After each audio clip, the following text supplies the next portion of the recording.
Hello दोस्तों, welcome to my channel smart study. आज एक इन्फॉर्मेशन मैं आप लोगों के लिए लेके आया हूँ। जो भी लोग लेखपाल की तैयारी कर रहे हैं उनके लिए एक अच्छी इन्फॉर्मेशन है। लॉकडाउन के बाद 5200 लेखपालों की भर्ती होगी। तो चलिए देखते हैं गवर्नमेंट ने क्या अनाउंस किया है।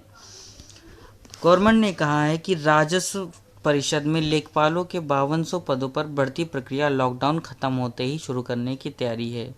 भर्ती प्रक्रिया को लेकर संशय की स्थिति खत्म हो गई है। उत्तर प्रदेश अधीनस्थ सेवा चयन आयोग की भर्तियों की जिम्मेदारी दी गई है। हम लोग जानते हैं, देखिए 2019 में 1364 चकबंदी लेखपाल की भर्ती आई थी, लेकिन वह प्रक्रिया गवर्नमेंट ने बीच में ही रोक दी थी। तो अब एक बार फिर अच्छी इन्फॉर्मेशन आई है। लॉकडाउन के बाद यानी 3 मई के बाद 5200 लेखपालों की भर्ती की प्रक्रिया स्टार्ट करने का विचार है गवर्नमेंट का। अभी तक जो लेखपालों की भर्ती होती थी वो राजस्व परिषद कराता था राजस्व लेखपाल के लिए, और चकबंदी जो लेखपाल थे उनके लिए यूपी SSS में कराता था। लेकिन अब की बार यह निर्धारित हुआ है कि जो राजस्व लेखपाल और चकबंदी लेखपाल दोनों की एक ही साथ भर्ती होगी और वह भर्ती यूपी SSS ही कराएगा। उसके बाद में चलिए देखते हैं आगे क्या लिखा है। 1 साल से लटकी है भर्ती। राजस्व परिषद में लेखपाल के कुछ 30,837 पद हैं। इसमें से 24,000 पद भरे हुए हैं, शेष पद खाली हैं। लेखपाल के खाली पदों पर भर्ती को लेकर ऊहापोह की स्थिति बनी हुई है। असल में वही जो मैंने आप लोगों को बताया, अभी तक जो था वो राजस्व परिषद लेखपालों की भर्ती कराता था, किंतु अब क्या निर्धारित किया गया है कि अब लेखपालों की भर्ती यूपी SSS ही कराएगा। उसके बाद में लॉकडाउन इन्फॉर्मेशन है। लॉकडाउन के बाद निकलेगा विज्ञापन। आयोग के मुताबिक उसे भर्ती संबंधी प्रस्ताव मिल गया है। लॉकडाउन खत्म होने के बाद भर्ती संबंधी विज्ञापन निकाला जाएगा। ऑनलाइन आवेदन लेकर भर्ती परीक्षा कराएगा। आयोग के अधिकारी के मुताबिक भर्ती प्रक्रिया तय समय पूरी करने में विचार विमर्श होगा, जिससे राजस्व परिषद को जल्द से जल्द लेखपाल मिल सके। चलिए हम लोग देखते हैं जो वैकेंसी लेखपालों की 5200 आने वाली है, इसके बारे में। इसका क्या स्ट्रक्चर है, इसका क्या सिलेबस है, कैसे क्या एग्ज़ाम होगा, तो इसके लिए आप लोगों को ये वीडियो आगे तक देखना पड़ेगा। चलिए देखते हैं। चकबंदी लेखपाल। चकबंदी लेखपाल का सबसे पहले 2020 पद कितने हैं? 5200। इसकी उम्र क्या होगी? 18 से 40 वर्ष के जो व्यक्ति हैं वो इस परीक्षा में अप्लाई कर सकते हैं। इसकी योग्यता क्या होगी? 12वीं पास। इसका चयन का आधार क्या होगा? इसमें इस बार केवल एक लिखित परीक्षा ही होगी, कोई भी इंटरव्यू नहीं होगा। अब जो आयोग है उसने यह निर्धारित किया है कि कोई भी इंटरव्यू नहीं होगा, केवल लिखित परीक्षा ही होगी। और ये या तो ऑनलाइन हो सकती है या फिर ऑफलाइन। चलिए अब हम लोग देखते हैं कि इसका मुफ्त सिलेबस क्या होगा।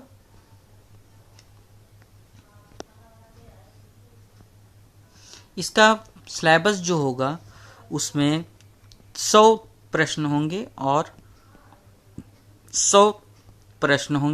और 90 मिनट में आपको ये प्रश्न हल करने हैं।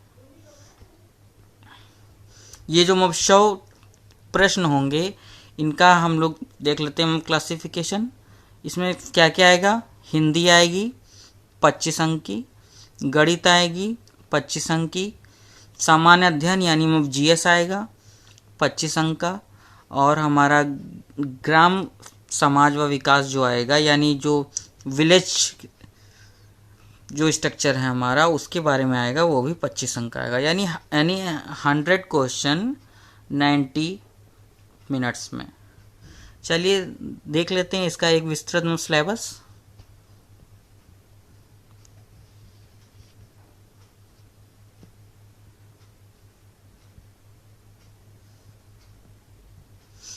सबसे पहले हमारा जनरल हिंदी सामान्य हिंदी में क्या क्या इसमें आएगा? अलंकार हो गए हमारे, रस, समास, पर्यायवाची, विलोम, तत्सम एवं तद्भव। संधियाँ जो होती हैं वाक्यांशों के लिए शब्द निर्माण, लोकोक्तियाँ एवं मुहावरे, वाक्य संशोधन, लिंग, वचन, कारक, वर्तनी आदि, और त्रुटि से संबंधित अनेकार्थी शब्द। हिंदी व्याकरण, हिंदी ग्रामर जो होगा ये हमारा पूरा आएगा। जनरल नॉलेज, जीएस में हम लोग देखते हैं क्या क्या आएगा। सामान्य विज्ञान, राष्ट्रीय एवं अंतर्राष्ट्रीय महत्व के वर्तमान मामले।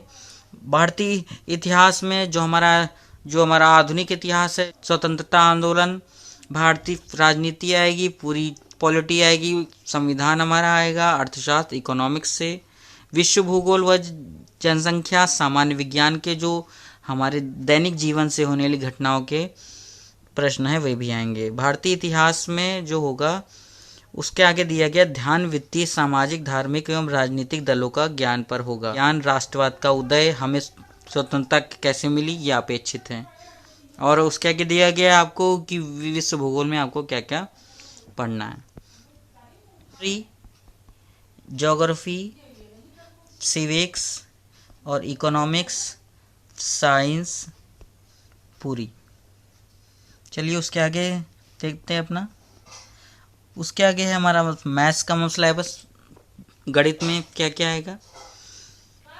पहले इसका अर्थमेटिक यानी अंकगणित, number system, percentage, profit loss यानी लाभ हानि, और statics, classification of facts, frequency बारंबारता, frequency distribution, tabulation, cumulative, frequency यानी हमारी जो जितना भी जो स्टैटिक्स है हमारी वो आएगी, पॉलीगन बहुभुज, central measurement, mean, median, mode यानी माध्यिका, माध्य और बहुलक।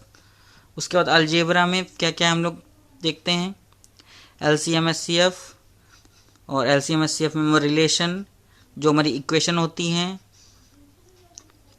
द्विघाती इक्वेशन, फैक्टर्स, क्षेत्रफल, वॉल्यूम। ज्योमेट्री में हमारा पूरा पेरीमीटर, एरिया यानी क्षेत्रफल और आयतन, सारी चीज़ें। उसके बाद में आए देखते हैं ग्राम विकास एवं समाज में क्या है हमारा। उसमें है ग्राम विकास भारत का सम्मान है। ग्राम विकास कार्यक्रम जो होते हैं, जितने भी हमारे प्रबंधन कैसे किया जाता है, ग्राम विकास अनुसंधान, ग्राम विकास अधिकारी के कार्य कौन कौन से, लेखपाल के मुख्य कार्य कौन कौन से हैं, लेखपाल के जो प्रणालियां हैं जितनी भी, पूरी ग्राम विकास और भूमि सुधार के बारे में भी हमें पढ़ना है। उसके बाद में फिर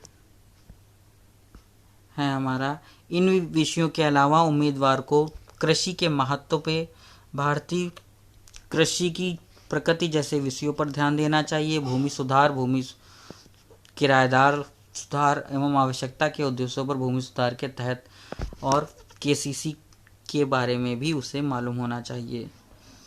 इसके अलावा कुछ सरकारी योजनाएं पूछी जाती हैं हमारी, सेंट्रल यानी केंद्र सरकार की कौन कौन से अंतर्गत जो योजनाएं हैं किसानों के लिए, ग्रामीण इलाकों के लिए, और स्टेट यानी राज्य सरकार की कौन कौन से हमारी योजनाएं हैं। कुछ योजनाओं के उदाहरण यहाँ पर दिए जा रहे हैं आप लोगों के। पहली हमारी है सेंट्रल गवर्नमेंट की scheme Adarsh Gram Yojana, cooperative development scheme, सहकारी विकास योजना, मनरेगा, ये मोस्ट इम्पॉर्टेंट, नरेगा और मनरेगा ये हमारी मोस्ट इम्पॉर्टेंट योजना है।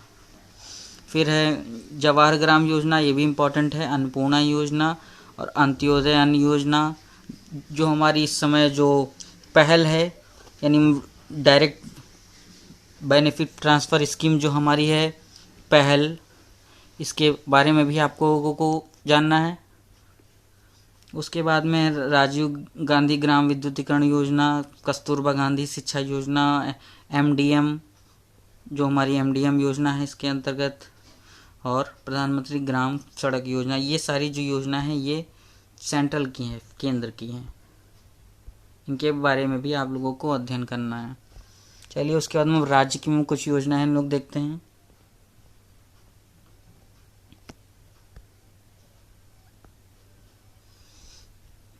किसान पेंशन योजना, किसान रथ योजना, अंबेडकर ऊर्जा कृषक सुधार योजना, बीमा योजना, प्रदर्शनी योजना और पेंशन योजना जो हमारी चलाई जा रही है, प्रधानमंत्री आवास योजना, ये भी मोस्ट इम्पॉर्टेंट है। ये सारी जो योजना है जो हमारी यूपी गवर्नमेंट के द्वारा चलाई जा रही हैं वो भी आप लोगों को अध्ययन करना है। तो ये था हमारा लेखपाल का पूरा सिलेबस, स्ट्रक्चर कैसे क्या होगा। और इन सभी जो हमारे जो जीएस है, जो हमारी मैथ है, इसके लिए आपको इस चैनल पे पर्याप्त वीडियोस प्रदान किए जाएंगे। इसके लिए आप लोगों को मेरा चैनल सब्सक्राइब करना पड़ेगा। अगर ये वीडियो आपको अच्छा लगे तो मेरे चैनल को सब्सक्राइब करें, इस वीडियो को लाइक करें, शेयर करें, कमेंट करें कि आपको वीडियो कैसा लगा। Thank you.